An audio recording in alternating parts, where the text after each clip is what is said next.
launch of Star Trek Voyager continues with host Majel Barrett Roddenberry. Believe it or not, I am the only actor to have appeared in every TV incarnation of Star Trek, even the animated series. For 30 years, I've had the opportunity to play wonderful characters like Number 1, Nurse Chapel, Luoxana Troi, and, of course, the voice of the computer. And I know all too well how vital it is for Voyager to introduce a cast of personalities that will capture the viewer's attention and hold on to it for years. So let's get down to business and meet some of the crew members on the USS Voyager. The fans are going to hate me now because I had no idea what a Klingon was. And I turned on the show and saw Worf. This is the night before I'm going in for my test, and I went, oh my God, what am I doing? There's a lot of toys around to play with. Being on Star Trek is just, it's great because you get to play every day. The goop that we put on people's faces for makeup, the weird sets, the wild costumes, even the visual effects, which are incredibly important to the show, all pale to the characters that are created and the actors that play them. It's time for the years. We're preparing to be transformed. For the first time since Mr. Spock offered his logic to the original crew, a Vulcan is on board a Federation starship as the tactical security officer. Tim Russ, a longtime Star Trek buff, is the actor who landed the coveted role of Tuvok. And he's pretty sure he knows why they chose to put a Vulcan on the bridge again.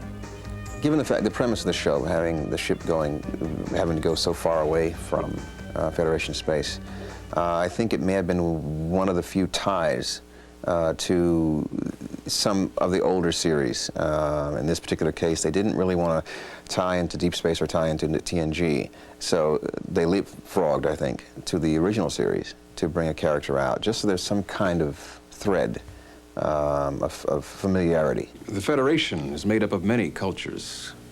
I am Vulcan. Ironically, Russ had the opportunity to perform with Leonard Nimoy, the Sultan of Vulcans, in a college production of Caligula. Since moving to Hollywood, he's had guest roles on The Next Generation, Deep Space Nine, and the recent feature, Generations. But he's utterly amazed about landing a permanent position on Voyager. I've had pilots, I've had on-air series before. Any one of those things could have happened. And why this one? I mean, it's destiny. There has to be something else going on there. Star Trek's chief engineers, from Scotty to Geordi to O'Brien, have all had distinctive personalities. And Voyager continues that tradition, only this time, the job is in the hands of a half-Klingon, half-human female named B'Elanna Torres. Roxanne Biggs Dawson is the actress who plays B'Elanna. And she not only has to master Trek's tech talk, but must do it convincingly through a facial prosthesis. I couldn't pass a mirror without going through something when I first started wearing this. It was very strange for me. And now I'm so used to it, I find it odd when people look at me as if I'm a strange being. I forget that I have it on. It becomes so natural in a way. Damage report. Shields at 60%. A fuel line has ruptured, attempting to compensate. The B'Elanna Torres character is written as someone who is openly ashamed of being part Klingon. But the abrasive nature of the species has allowed Biggs Dawson to tap into her own deep-seated emotions. You can use those sides of yourself that you normally aren't allowed to let out. Those warrior sides, those angry sides, those quick to anger sides, and imbalance it with the human, compassionate, emotional side.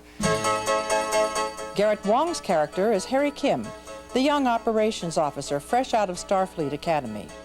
Only a few years out of school himself, the actor's biggest claim to fame thus far has come from playing Margaret Cho's boyfriend on the sitcom All American Girl. A lot of these people have resumes which are, you know, longer than my leg, and I come in here and what have I done? I was Margaret Cho's boyfriend on the first episode. Hi. And everyone else is just this expansive resume, and it gets a little intimidating, but it's good for the character because Harry Kim is the young upstart, you know, he's the rookie.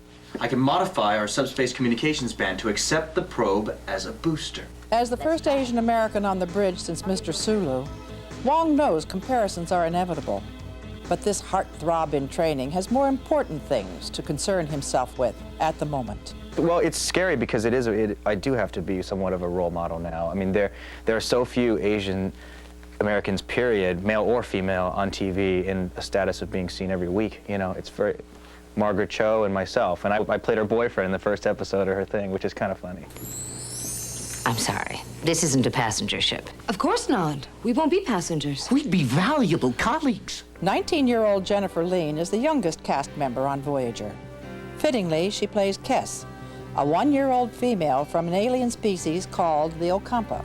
It's like any species in the beginning of its life. It's brand new to everything, so it adds a different perspective.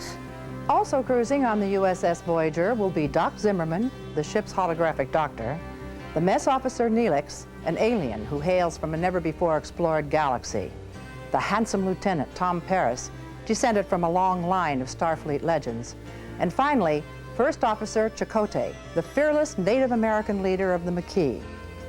This group is going to be fascinating to watch in action. The behind-the-scenes artisans of Voyager, from the master of alien makeup to the wizard of 24th century wardrobe. Next.